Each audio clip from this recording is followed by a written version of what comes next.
이 손 따뜻하네요. 박세환의 목소리는 떨리고 있었습니다. 오랜만에 누군가 내 손을 잡았네요. 정인숙도 마찬가지로 목소리가 떨렸습니다. 4년 만에 느끼는 사람의 온기였습니다. 가슴이 두근거리고 얼굴이 화끈거렸습니다. 두 사람은 아무 말 없이 손을 잡고 있었습니다. 시간이 멈춘 것 같았습니다. TV에서는 옛날 드라마가 흘러나오고 있었지만 그들에게는 지금 이 순간이 전부였습니다. 정인숙은 아침 7시 반에 눈을 떴습니다. 어김없이 같은 시간이었죠. 사별한 지 벌써 4년째 하루하루가 똑같은 리듬으로 흘러갔습니다. 침대에서 일어나 슬리퍼를 신고 거실로 나오니 어제와 똑같은 식탁이 그녀를 맞이했습니다. 오늘도 혼자구나. 혼잣말이 습관이 되어버린 지 오래였습니다. 냉장고에서 밑반찬 몇 가지를 꺼내 작은 상을 차렸습니다. 김치찌개 한 그릇, 계란 후라이 하나, 그리고 미지근한 밥 한 공기. 남편 박종수가 살아있을 때는 늘 두 사람분을 준비했는데 이제는 자신의 몸만 차리는 게 당연해졌습니다. 식탁에 앉아 젓가락을 들었지만 입맛이 없었습니다. TV를 켜니 아침 뉴스가 나왔습니다. 정치 이야기, 경제 소식, 날씨 예보까지 모든 게 귀에 들어오지 않았습니다. 그저 집안의 정적을 달래려는 배경음악일 뿐이었죠. 아, 또 이런 하루가 시작되는구나. 정인숙은 한숨을 쉬며 밥을 한 숟가락 떠넣었습니다. 짠맛도 단맛도 느껴지지 않는 밋밋한 맛이었습니다. 예전에는 남편이 오늘 김치찌개 맛있네라며 칭찬해주곤 했는데 이제는 아무도 그녀의 요리를 평가해주지 않았습니다. 거실 천장의 전구가 깜빡거리기 시작했습니다. 며칠 전부터 불안정하더니 이제는 완전히 나가버릴 것 같았습니다. 정인숙은 의자를 가져다 놓고 올라가려다가 멈춰 섰습니다. 예전 같으면 남편이 금세 고쳐주었을 텐데 이제는 모든 걸 혼자 해결해야 했습니다. 에휴, 다시 오실 분도 없는데. 허탈한 웃음이 나왔습니다.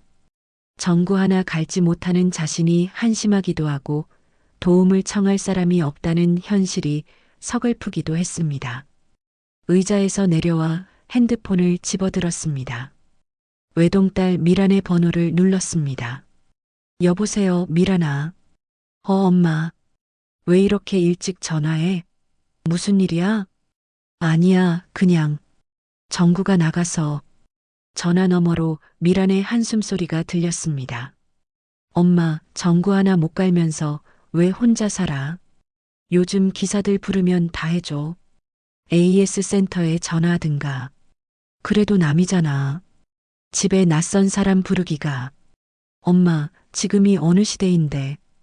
혼자 사는 거 한 게 있어. 차라리 실버타운이라도. 아니야, 나는 여기서 살 거야. 미란의 말이 채 끝나기도 전에 정인숙은 전화를 끊어버렸습니다. 실버타운이라니 자신은 아직 그런 곳에 들어갈 나이가 아니라고 생각했습니다. 이 집은 남편과 함께 30년을 산 추억이 담긴 공간이었습니다. 어떻게 떠날 수 있겠습니까? 다시 거실을 둘러보니 모든 게 낡아 보였습니다. 벽지는 색이 바래고 가구들은 세월의 흔적을 고스란히 간직하고 있었습니다. 커튼 사이로 스며드는 햇살조차 건조하고 생기가 없어 보였습니다. 정인숙은 소파에 앉아 멍하니 깜빡거리는 전구를 바라봤습니다. 저 전구처럼 자신의 삶도 언제 꺼질지 모르는 불안한 상태였습니다. 외로움을 인정하고 싶지 않았지만 가슴 한구석에서 밀려오는 공허함을 억누르기가 점점 어려워졌습니다. 괜찮아, 나는 괜찮아. 스스로에게 되뇌어봤지만 목소리에는 확신이 없었습니다. 오늘도 어제와 같은 하루가 될 것이고 내일도 마찬가지일 것입니다. 변화라고는 전구가 완전히 나가는 것뿐이었습니다. 이틀 후 정인숙은 결국 전화번호부를 뒤져 동네 전기수리 업체에 전화를 걸었습니다. 전구가 완전히 나가버려서 저녁이면 거실이 어둠에 잠겼기 때문입니다. 네, 안녕하세요. 전구 교체 좀 부탁드리고 싶은데요. 주소 알려주시면 오늘 오후에 나가겠습니다. 오후 2시쯤 초인종이 울렸습니다. 정인숙은 가슴이 두근거렸습니다. 낯선 사람이 집에 오는 것도 오랜만이었고 혹시 이상한 사람이면 어쩌나 하는 걱정도 들었습니다. 누구세요? 전기술이 나왔습니다. 문을 열자 60대 중반쯤 되어 보이는 남자가 서 있었습니다. 키는 보통이고 약간 구부정한 어깨, 그리고 검게 그을린 손이 인상적이었습니다. 작업복을 단정하게 입고 공구 가방을 들고 있는 모습이 믿음직해 보였습니다. 안녕하세요. 박세환입니다. 아, 네. 들어오세요. 박세환은 신발을 가지런히 벗고 집 안으로 들어왔습니다. 정인숙은 그의 조심스러운 걸음걸이와 예의 바른 태도에 안도감을 느꼈습니다. 하지만 동시에 묘한 긴장감도 느껴졌습니다. 4년 만에 남자가 이 집에 들어온 것이었습니다. 어디가 문제인가요? 거실 전구인데 며칠 전부터 깜빡거리더니 어제 완전히 나갔어요. 박세환은 고개를 끄덕이며 거실 천장을 올려다봤습니다. 그의 시선을 따라가던 정인숙은 자신도 모르게 그의 옆모습을 자세히 보게 되었습니다. 약간 파인 관자놀이, 성실해 보이는 눈매, 그리고 세월의 흔적이 새겨진 주름들이 오히려 편안함을 주었습니다. 의자 하나 빌려주시겠어요? 아, 네. 잠깐만요. 정인숙이 의자를 가져다 주자 박세환은 공구 가방에서 전구를 꺼냈습니다. 의자에 올라가 능숙하게 오래된 전구를 빼내는 모습을 보며 정인숙은 오랫동안 잊고 있던 감각을 느꼈습니다. 누군가 자신을 위해 무언가를 해주고 있다는 따뜻한 느낌이었습니다. 다 됐습니다. 한번 확인해 보시겠어요? 스위치를 누르자 거실이 환하게 밝아졌습니다. 며칠간 어둠에 가려져 있던 공간이 다시 생기를 찾은 것 같았습니다. 와, 정말 밝네요. 고맙습니다. 별 말씀을요. 그런데 박세환은 잠시 머뭇거리더니 조심스럽게 말을 이었습니다. 혹시 다른 곳도 살펴봐 드릴까요? 오래된 집 같은데 전기 상태를 한번 점검해 드리면. 아니에요, 괜찮습니다. 얼마죠? 정인숙은 서둘러 지갑을 꺼냈습니다. 너무 오래 머물게 하면 안 될 것 같았습니다. 하지만 박세환은 서두르지 않고 천천히 공구들을 정리했습니다. 10,000원이면 됩니다. 돈을 건네받으며 박세환은 정인숙의 손을 잠깐 스쳤습니다. 그의 손은 거칠었지만 따뜻했습니다. 순간 정인숙의 가슴이 두근거렸습니다. 언제 마지막으로 남자의 손을 느껴봤던가요? 남편이 돌아가시기 전에도 이미 오랫동안 그런 접촉은 없었던 것 같았습니다. 그럼 가보겠습니다. 현관까지 배웅하며 정인숙은 자신의 마음이 어수선함을 느꼈습니다. 그냥 전구 고치러 온 사람일 뿐인데 왜 이렇게 마음이 요동치는 걸까요? 참, 다음에 수도도 한번 봐드릴게요. 수도꼭지에서 물이 새는 것 같던데 방치하면 더 심해집니다. 문을 나서며 돌아본 박세환의 말에 정인숙은 깜짝 놀랐습니다. 정말 부엌 수도꼭지에서 물이 조금씩 새고 있었는데 어떻게 그걸 알았을까요? 어떻게 소리가 나더라고요. 뚝뚝 떨어지는 소리. 저 같은 사람들은 그런 소리에 민감해집니다. 박세환은 미소를 지으며 말했습니다. 그의 웃는 모습을 보니 마음이 더욱 어지러워졌습니다. 그럼 다음에 또 연락드릴게요. 네, 언제든지 연락 주세요. 문이 닫히고 집안이 다시 조용해졌습니다. 하지만 이상하게도 예전과는 다른 고요함이었습니다. 방금 전까지 누군가 이곳에 있었다는 흔적이 공기 중에 남아있는 것 같았습니다. 정인숙은 소파에 앉아 환하게 밝아진 거실을 둘러봤습니다. 전구 하나가 바뀌었을 뿐인데 집 전체가 달라 보였습니다. 아니, 달라진 건 집이 아니라 자신의 마음이었을지도 모릅니다. 이상하지.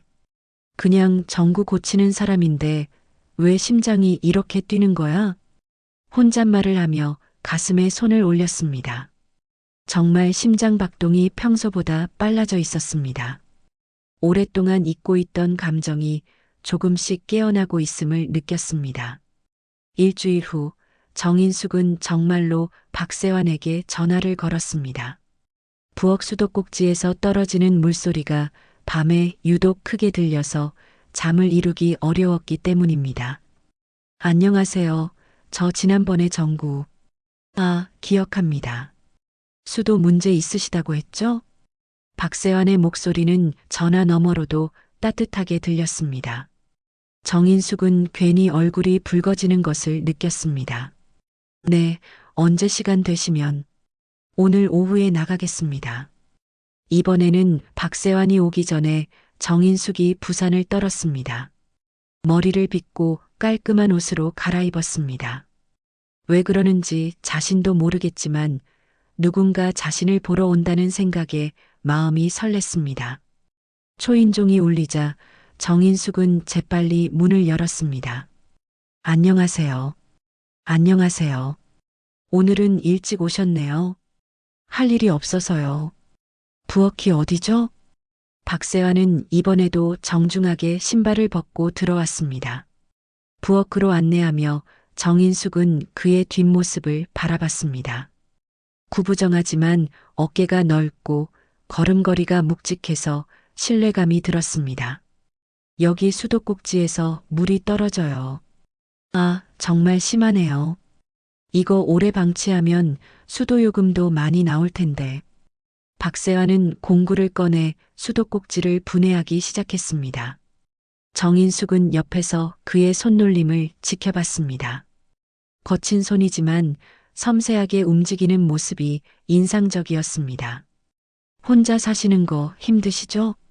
작업을 하면서 박세환이 조심스럽게 물었습니다. 익숙해졌어요. 벌써 4년째거든요. 저도 3년 됐습니다. 그러셨구나. 순간 두 사람 사이에 묘한 동질감이 흘렀습니다. 같은 상황에 처한 사람들만이 이해할 수 있는 외로움을 서로 알고 있다는 것이었습니다. 다 고쳤습니다. 이제 새지 않을 거예요. 정말 고맙습니다. 잠깐만요. 차라도 한 잔 드시고 가세요. 말이 끝나기가 무섭게 정인숙은 자신이 무슨 말을 했는지 깨달았습니다. 낯선 남자에게 차를 권한다니 이게 정말 자신이 할 일인가 싶었습니다. 괜찮습니다. 바쁘실 텐데. 아니에요. 딱히 바쁠 일도 없고. 커피 괜찮으시죠? 박세환은 잠시 머뭇거리더니 고개를 끄덕였습니다. 그럼 잠깐만요. 정인숙은 서둘러 커피를 끓였습니다. 오랜만에 누군가를 위해 음료를 준비하는 일이었습니다. 손이 조금 떨렸지만 마음은 한결 가벼워졌습니다. 거실 소파에 앉아 커피를 마시며 두 사람은 조심스럽게 대화를 나눴습니다. 전기 일을 오래 하셨나 봐요. 네, 40년 가까이 했죠.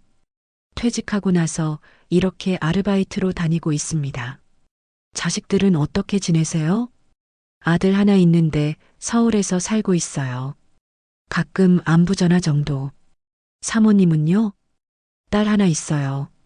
역시 서울에서 직장 생활하고 있고요. 두 사람 모두 자식들과는 거리가 있다는 걸 서로 알 수 있었습니다. 그런 공통점이 묘한 친밀감을 만들어냈습니다. 그런데 정말 혼자 계시기엔 집이 너무 큰 것 같은데요. 박세환이 거실을 둘러보며 말했습니다. 그렇죠. 예전엔 둘이 살기도 좁다고 생각했는데 지금은 너무 넓어요. 저도 그래요. 빈 방들을 보면 허전하고 두 사람은 서로의 외로움을 처음으로 솔직하게 나누고 있었습니다. 1시간 정도 대화를 나눈 후 박세환이 일어났습니다. 너무 오래 있었네요. 이제 가봐야겠습니다. 아니에요. 오랜만에 누군가와 이야기해서 좋았어요. 현관에서 박세환은 잠시 망설이더니 말했습니다. 혹시 다음에 또 뵐 수 있을까요? 커튼봉도 좀 낡아 보이던데. 정인숙의 가슴이 다시 두근거렸습니다. 그도 자신과 같은 마음인 걸까요? 그럼 다음 주에 연락드릴게요. 네, 기다리겠습니다. 박세환이 떠난 후 정인숙은 거실에 앉아 여운을 음미했습니다. 오늘 오후는 정말 오랜만에 즐거웠습니다. 누군가와 진솔한 대화를 나누고 서로의 상황을 이해하며 공감할 수 있었습니다. 그날 밤 정인숙은 처음으로 화장대 앞에 앉았습니다. 오래된 립스틱을 꺼내 거울을 보며 발라봤습니다. 색이 조금 바랬지만 얼굴이 환해 보였습니다. 이 나이에 무슨 립스틱이야. 혼잣말을 하면서도 미소가 지어졌습니다. 마음 한구석에서 오랫동안 잠들어 있던 감정이 조금씩 깨어나고 있음을 느꼈습니다. 그것이 설레임인지 두려움인지는 아직 분명하지 않았지만 분명한 건 더 이상 예전과 같지 않다는 것이었습니다. 그로부터 보름이 지났습니다. 박세환은 정말로 커튼봉을 고치러 왔고 그 다음에는 마루의 삐걱거리는 부분을 고쳐주겠다며 다시 찾아왔습니다. 이제 정인숙은 그의 방문이 기다려졌습니다. 세 번째 방문 때 박세환은 평소보다 늦은 오후 5시에 왔습니다. 늦어서 죄송합니다. 다른 집 일이 좀 늦어져서요. 괜찮아요. 들어오세요. 이번에는 마루 보수 작업이었습니다. 박세환이 무릎을 꿇고 작업하는 모습을 보며 정인숙은 괜히 미안한 마음이 들었습니다. 힘들 텐데 괜찮으세요? 이 정도야 뭐 괜찮습니다. 다 됐네요. 작업을 마친 박세환이 일어서며 허리를 두드렸습니다. 정인숙은 그의 피곤한 모습을 보며 마음이 아팠습니다. 오늘은 좀 늦었으니까 저녁이라도 드시고 가세요. 순간 정인숙 자신도 놀랐습니다. 남자를 저녁 식사에 초대한다니 4년 전에는 상상도 못할 일이었습니다. 아니에요. 그러실 필요 없어요. 아니에요. 마침 찌개도 끓여놨고 혼자 먹기엔 너무 많이 만들었거든요. 박세환은 잠시 망설이더니 고개를 끄덕였습니다. 그럼 감사하겠습니다. 정인숙은 부엌으로 가서 서둘러 상을 차렸습니다. 김치찌개, 멸치볶음, 시금치나물, 그리고 갓 지은 밥까지. 오랜만에 두 사람 분 상을 차리니 식탁이 풍성해 보였습니다. 와, 정말 맛있어 보이네요. 별거 아닌데요. 드세요. 박세환이 한 숟가락 떠먹더니 눈이 커졌습니다. 정말 맛있습니다. 오랜만에 제대로 된 집밥 먹어보네요. 그래요? 다행이네요. 두 사람은 조용히 식사를 했습니다. 오랜만에 누군가와 함께하는 저녁 식사가 정인숙에게는 특별했습니다. 혼자 먹을 때와는 달리 밥맛이 살아있었습니다. 정말 잘 먹었습니다. 오랜만에 배부르게 먹었네요. 다행이에요. 커피 한 잔 더 하시죠. 식사를 마친 후 두 사람은 거실 소파에 나란히 앉았습니다. TV는 켜져 있었지만 누구도 화면을 보지 않았습니다. 오히려 서로의 존재에 더 집중하고 있었습니다. 이렇게 누군가와 저녁을 함께 먹은 게 정말 오래됐어요. 정인숙이 먼저 말을 꺼냈습니다. 저도 그래요. 혼자 먹는 밥이 이렇게 서글픈 줄 몰랐어요. 박세환의 목소리에는 외로움이 묻어 있었습니다. 가끔 TV를 켜놓고 먹어도 적막감을 달랠 수 없더라고요. 맞아요. 아무리 시끄러운 프로그램을 봐도 집안은 조용하죠. 두 사람은 서로의 마음을 이해하고 있었습니다. 같은 외로움을 겪고 있는 사람끼리만 나눌 수 있는 대화였습니다. 시간이 흘러 저녁 8시가 되었습니다. 박세환이 조심스럽게 손을 뻗어 정인숙의 손을 덮었습니다. 따뜻하고 부드러운 감촉이었습니다. 이 손, 따뜻하네요. 박세환의 목소리는 떨리고 있었습니다. 오랜만에 누군가 내 손을 잡았네요. 정인숙도 마찬가지로 목소리가 떨렸습니다. 4년 만에 느끼는 사람의 온기였습니다. 가슴이 두근거리고 얼굴이 화끈거렸습니다. 두 사람은 아무 말 없이 손을 잡고 있었습니다. 시간이 멈춘 것 같았습니다. TV에서는 옛날 드라마가 흘러나오고 있었지만 그들에게는 지금 이 순간이 전부였습니다. 바로 그때 현관문이 벌컥 열렸습니다. 엄마 왔어. 딸 미란의 목소리였습니다.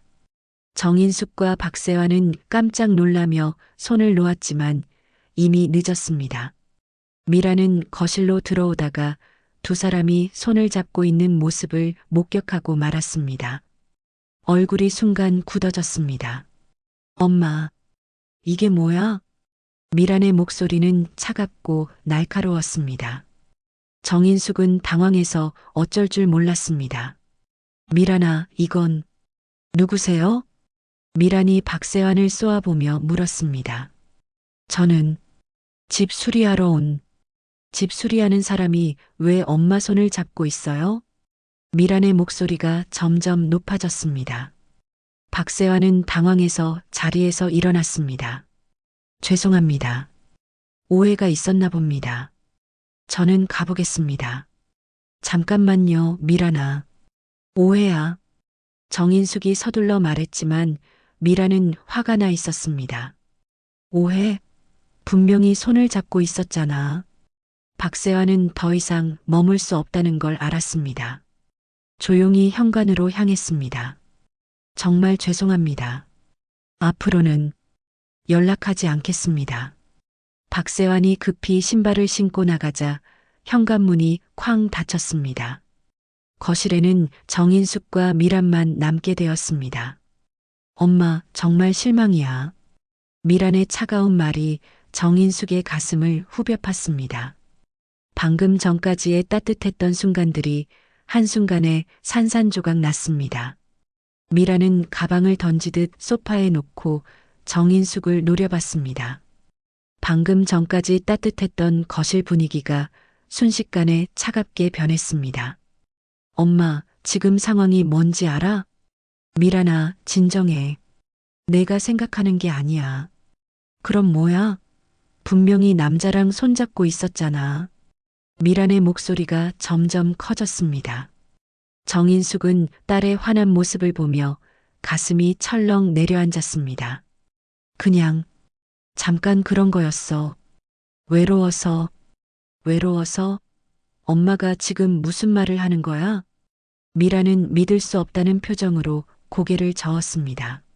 엄마가 남자를 집에 들여? 아빠는 뭐가 돼?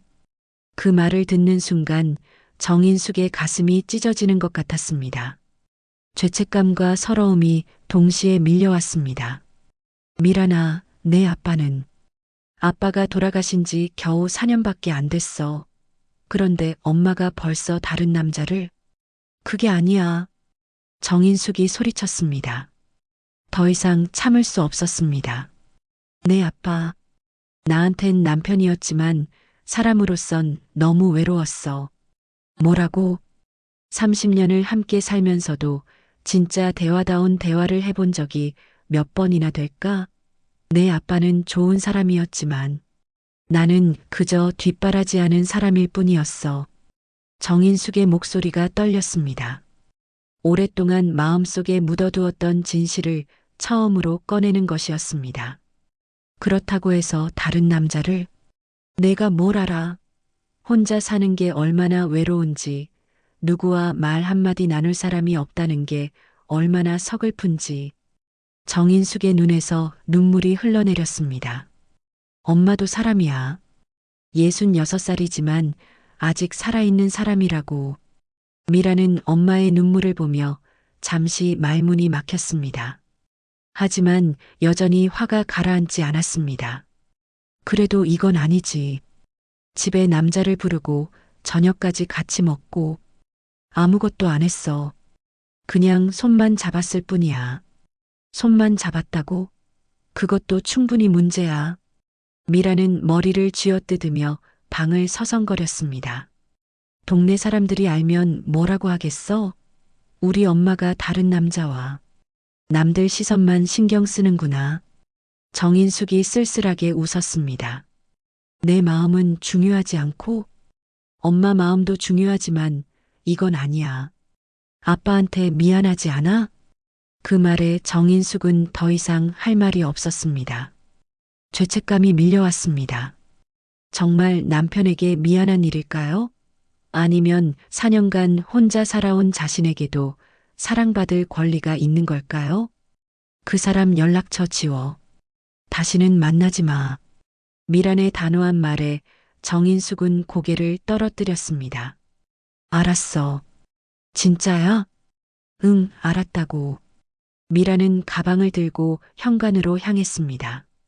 나 서울 가. 엄마, 정신 차려. 이런 일 다시는 없어야 해. 문이 쾅 하고 닫혔습니다. 정인숙은 혼자 거실에 남겨졌습니다. 며칠이 지났지만 박세환에게서 연락이 오지 않았습니다. 정인숙이 전화를 걸어봤지만 받지 않았습니다. 문자를 보내도 답이 없었습니다. 일주일이 지나고 2주일이 지났습니다. 정인숙은 점점 무기력해졌습니다. 밥도 제대로 챙겨 먹지 않고 청소도 하지 않았습니다. TV도 보기 싫어서 하루 종일 꺼둔 채로 지냈습니다. 거울을 보니 얼굴이 많이 야위어 있었습니다. 화장대 위에 립스틱은 다시 서랍 깊숙이 넣어두었습니다. 역시 내가 바보였지. 혼잣말을 하며 소파에 누워 있었습니다. 박세환과 함께했던 시간들이 꿈같이 느껴졌습니다. 정말 꿈이었을까요? 아니면 잠깐의 착각이었을까요? 휴대폰을 들고 박세환의 번호를 바라봤습니다. 통화 버튼을 누르고 싶었지만 용기가 나지 않았습니다. 미란의 말이 계속 머릿속을 맴돌았습니다. 아빠한테 미안하지 않아? 정말 미안한 일이었을까요? 하지만 가슴 한구석에서는 다른 목소리가 들렸습니다. 나도 행복할 권리가 있지 않을까? 정인숙은 천장을 바라보며 깊은 한숨을 쉬었습니다. 4년 만에 찾아온 작은 행복이 이렇게 허무하게 끝나버린 것이 너무나 서글펐습니다. 그로부터 열흘이 더 지났습니다. 정인숙은 거의 집 밖으로 나가지 않았습니다. 장을 보러 가는 것조차 귀찮아졌고 냉장고에 있는 것들로 대충 끼니를 때웠습니다. 어느 날 오후 현관벨이 울렸습니다. 정인숙은 누워있던 소파에서 일어나지 않았습니다. 박세환일 리는 없고 미란이라면 미리 연락을 했을 텐데 싶었습니다. 벨이 계속 울리자 마지못해 일어나 문을 열었습니다. 엄마, 미란이 서 있었습니다. 그런데 표정이 지난번과는 달랐습니다. 화가 난 얼굴이 아니라 걱정스러운 얼굴이었습니다. 미란아? 왜 갑자기? 엄마, 얼굴이 왜 이렇게 됐어? 미란이 놀란 표정으로 정인숙을 바라봤습니다. 정인숙은 거울을 본 지 오래되어서 자신이 얼마나 초췌해졌는지 몰랐습니다. 그냥 좀 피곤해서. 언제부터 이렇게 안 드시고 계셨어? 미란이 냉장고를 열어보니 거의 비어 있었습니다. 상한 반찬들만 몇 개 남아 있었습니다. 엄마, 이게 뭐야? 제대로 먹지도 않고. 괜찮아. 혼자 먹으려니까 입맛이 없어서. 정인숙의 목소리는 힘이 없었습니다. 미라는 엄마의 변한 모습을 보며 가슴이 아팠습니다. 엄마 앉아. 내가 뭐라도 해줄게. 미라는 급히 마트에 다녀와서 간단한 죽을 끓였습니다. 정인숙에게 한 숟가락씩 떠주며 미라는 말했습니다. 엄마 미안해. 뭐가? 지난번에 너무 심하게 말한 것 같아. 정인숙은 죽을 먹다가 숟가락을 멈췄습니다. 아니야, 내 말이 맞아. 아니야, 엄마. 나도 혼자 살아보니까 이해가 되더라. 미란의 목소리가 조금 떨렸습니다. 사실 나도 직장에서 혼자 집에 가면 너무 외로워. 아무도 없는 집에 들어가면 정말 쓸쓸해. 정인숙이 미란을 바라봤습니다. 나는 결혼도 안 했으니까 그나마 나은데 엄마는 30년을 누군가와 함께 살다가 갑자기 혼자가 됐잖아. 얼마나 외로우실까 생각해 보니까 미란의 눈에 눈물이 맺혔습니다. 그분, 좋은 분이었어? 정인숙은 잠시 망설이다가 고개를 끄덕였습니다. 응, 말은 많지 않지만 따뜻한 사람이었어. 엄마가 행복해 보이긴 했어. 오랜만에 얼굴에 생기가 있었거든. 정말? 응. 내가 왔을 때 엄마 표정이 오랜만에 밝아 보였어. 그래서 더 충격이었나 봐. 두 사람은 잠시 말없이 앉아 있었습니다. 엄마, 그분한테 연락해봐. 뭐라고? 연락해보라고. 내가 너무 심하게 굴었나 봐. 그분이 상처받으셨을 수도 있어. 정인숙은 고개를 저었습니다. 아니야. 이미 끝난 일이야. 연락해봐. 내가 사과할게. 미란아. 엄마도 행복할 권리가 있어. 내가 이기적이었어. 그때 정인숙은 문득 생각이 났습니다. 박세환이 마지막에 놓고 간 공구함이 아직 부엌 한 구석에 있었습니다. 잠깐만. 정인숙이 부엌으로 가서 공구함을 가져왔습니다. 혹시 안에 뭔가 있을까 싶어서 열어봤는데 공구들 사이에 낡은 사진 한 장이 끼어 있었습니다. 이게 뭐지? 사진을 꺼내보는 순간 정인숙은 깜짝 놀랐습니다. 사진 속에는 젊은 여자가 웃고 있었는데 그 얼굴이 너무나 낯익었습니다. 엄마, 이 사람 누구야? 미란도 사진을 보며 물었습니다. 이상해. 이 얼굴이. 정인숙은 사진을 자세히 들여다봤습니다. 그 순간 기억이 번개처럼 스쳤습니다. 이녹이. 뭐라고? 내 언니야. 어릴 때 잃어버린 언니. 정인숙의 손이 떨렸습니다. 어떻게 박세환이 자신의 언니 사진을 가지고 있는 걸까요? 엄마, 확실해? 응, 분명해. 이 사람은 정인옥. 내 언니야. 정인숙은 급히 박세환에게 전화를 걸었습니다. 이번에는 받았습니다. 여보세요? 세환 씨, 저예요. 만나서 이야기할 수 있을까요? 중요한 걸 발견했어요. 전화 너머로 박세환의 망설이는 목소리가 들렸습니다. 그런데 딸분이 싫어하시지 않을까요? 미란이 전화기를 빼앗아 말했습니다.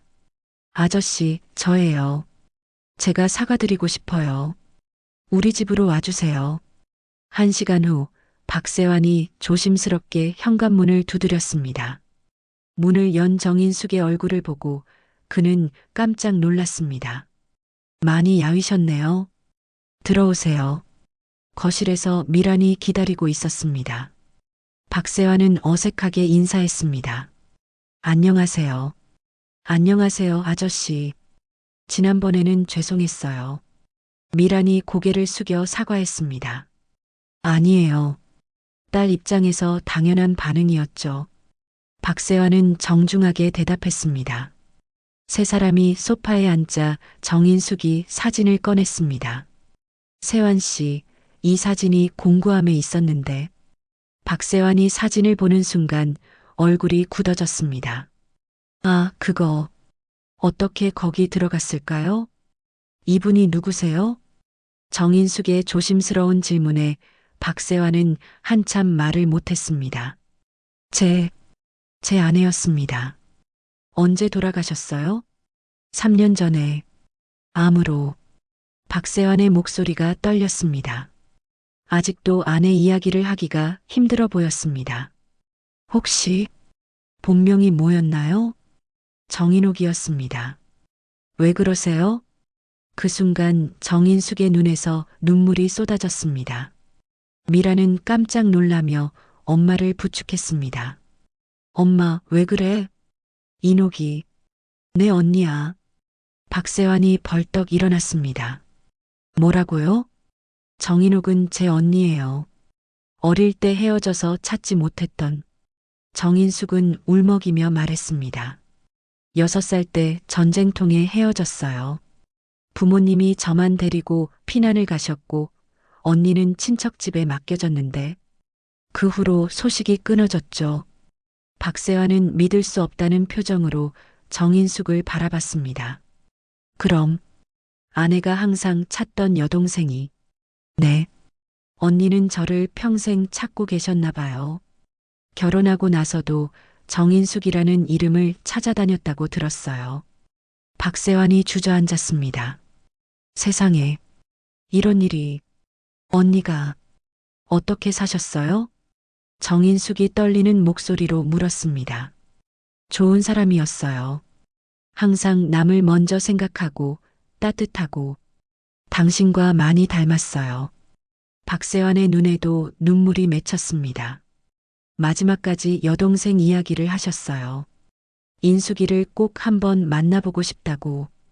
정인숙은 더 이상 말을 할 수 없었습니다. 평생 그리워했던 언니를 이제 와서야 찾았는데 이미 세상을 떠난 후였습니다. 언니가 저 때문에 고생 많이 하셨죠? 아니에요. 행복하게 사셨어요. 다만 평생 후회가 하나 있다면서 여동생을 찾지 못한 것이라고 하셨죠. 미란도 울고 있었습니다.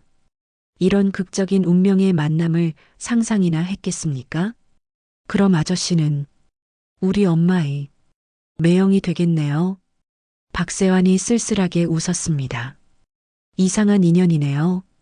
제가 당신을 처음 봤을 때부터 왠지 낯이 익다고 생각했어요. 저도요. 어디서 본 것 같다는 느낌이 들었어요. 정인숙이 눈물을 닦으며 말했습니다. 우리 혈연으로는 맺어져 있었던 거네요. 박세환이 고개를 끄덕였습니다. 그런데 이제 어떻게 해야 할까요? 미란이 조심스럽게 물었습니다. 우리는 이미 마음으로 연결되어 있었어요. 피로 맺어진 인연이었다는 걸 몰랐을 뿐이죠. 정인숙이 박세환을 바라보며 말했습니다. 형부라고 부르기엔 이제 와서 어색하고 그냥 세환 씨로 계속 부르면 안 될까요? 저도 그게 좋겠어요. 우리는 가족이면서도 새로운 관계인 거죠. 박세환도 동의했습니다. 엄마, 정말 운명적이네요. 미란이 두 사람을 번갈아 보며 말했습니다. 언니가 저희를 만나게 해주신 것 같아요. 정인숙이 하늘을 올려다보며 말했습니다. 고마워, 언니. 이제야 만났네. 세 사람은 서로를 바라보며 눈물을 흘렸습니다. 슬픔과 기쁨이 뒤섞인 복잡한 감정이었지만 분명한 것은 이제 더 이상 혼자가 아니라는 것이었습니다. 이제 진짜 가족이 되었네요. 미란이 두 사람의 손을 잡으며 말했습니다. 운명은 참으로 신기한 방식으로 사람들을 엮어놓는다는 생각이 들었습니다. 그로부터 한 달이 지났습니다. 정인숙의 집에는 다시 생기가 돌았습니다.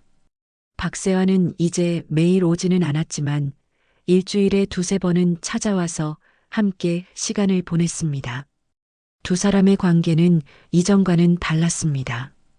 연인도 아니고 그렇다고 단순한 형수와 매형 사이도 아닌 묘한 동반자 관계였습니다.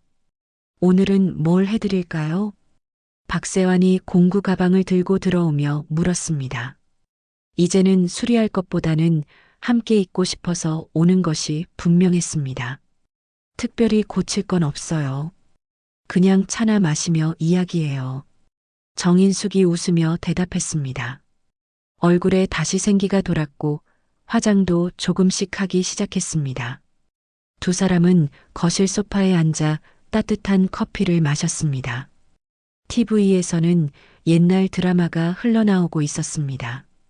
예전에 정인옥이 좋아했던 드라마였다고 박세환이 말했습니다.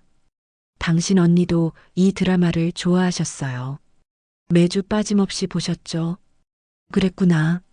언니 이야기를 들을 때마다 신기해요. 헤어져서 다른 환경에서 자랐는데도 취향이 비슷한 게 많더라고요. 혈육이니까요. 어쩔 수 없이 닮는 부분이 있는 것 같아요. 박세환이 정인숙의 손을 바라보며 말했습니다.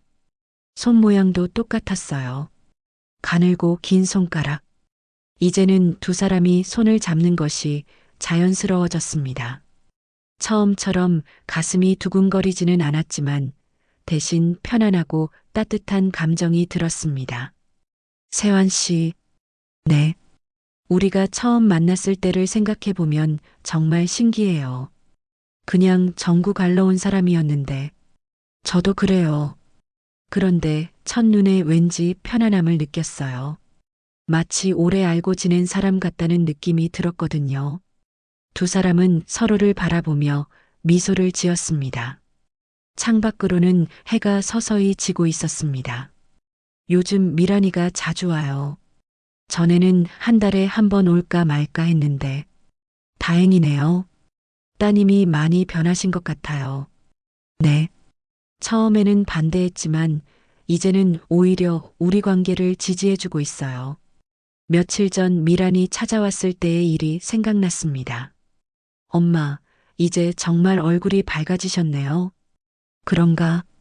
네. 아저씨랑 함께 있을 때 표정이 정말 편안해 보여요. 마치 진짜 가족 같달까요? 고마워, 미란아. 엄마도 행복할 권리가 있어요. 제가 이기적이었던 것 같아요. 그날 미란은 박세환에게도 말했습니다. 아저씨, 우리 엄마 잘 부탁드려요. 제가 자주 못 와서 외로우실 텐데. 걱정 마세요. 제가 잘 챙기겠습니다. 꼭 가족 같으시네요. 이상하지만 어울려요. 이제 세 사람은 진짜 가족이 되었습니다. 혈연으로도 마음으로도 연결된 특별한 가족이었습니다. 저녁이 되자 박세환이 일어났습니다. 이제 가봐야겠어요. 저녁 드시고 가세요. 아니에요. 내일 또 올게요. 현관에서 박세환은 잠시 머뭇거리더니 말했습니다. 인숙 씨, 네. 우리가 이렇게 만난 게 정말 감사해요. 저도요. 외로움 속에서 세환 씨의 손끝 하나가 저를 깨웠어요. 당신 언니가 우리를 만나게 해주신 것 같아요. 그런 것 같아요. 언니가 하늘에서 우리를 지켜보고 계실 거예요. 박세환이 정인숙의 손을 살짝 잡았습니다. 내일도 올게요. 네, 기다릴게요. 문이 닫히고 정인숙은 혼자 거실에 남았습니다. 하지만 이제는 외롭지 않았습니다. 내일이면 다시 만날 사람이 있고 자신을 기다리는 사람이 있다는 것만으로도 충분히 행복했습니다. 정인숙은 창가에 서서 저녁 노을을 바라봤습니다. 하늘이 붉게 물들어가는 모습이 아름다웠습니다. 언니 고마워요. 평생 찾아 헤맸던 언니를 이런 방식으로라도 다시 만나게 해줘서, 그리고 좋은 사람도 보내주셔서 마음속으로 언니에게 인사를 전했습니다. 정인옥이 살아있었다면 얼마나 기뻐했을까요? 여동생을 찾았다는 것도, 남편이 외롭지 않게 되었다는 것도 모두 기뻐했을 것입니다. 정인숙은 화장대로 가서 립스틱을 꺼냈습니다. 거울에 비친 자신의 모습이 예전보다 훨씬 밝아 보였습니다. 66살이지만 아직 늦지 않았습니다. 사랑하고 사랑받을 수 있는 나이였습니다. 핸드폰에서 문자가 왔습니다. 박세환이었습니다. 내일 날씨가 좋다고 하네요. 같이 산책이라도 할까요? 정인숙이 웃으며 답장을 보냈습니다. 좋아요. 오랜만에 밖에 나가보고 싶었어요. 외로움 속에서 시작된 작은 떨림이 이제는 따뜻한 동반자 관계로 발전했습니다. 운명은 정말 신기한 방식으로 사람들을 엮어 놓았습니다. 전구 하나를 고치러 온 남자가 평생의 동반자가 되고, 그것이 잃어버린 언니와의 재회로 이어질 줄 누가 알았겠습니까? 정인숙은 침대에 누우며 생각했습니다. 내일은 또 어떤 하루가 될까요? 분명한 것은 더 이상 혼자가 아니라는 것, 그리고 누군가를 기다릴 수 있는 오늘이 정말 고맙다는 것이었습니다. 창밖에 별이 하나둘 나타나기 시작했습니다. 그중 가장 밝은 별을 보며 정인숙은 마지막으로 언니에게 인사했습니다. 안녕, 언니. 이제 걱정하지 마세요. 우리 모두 행복하게 잘 살게요. 지금까지 시청해주셔서 감사합니다. 구독과 좋아요는 무료입니다. 시청하신 사연에 대한 의견과 어느 지역에서 듣고 계신지 댓글로 알려주세요.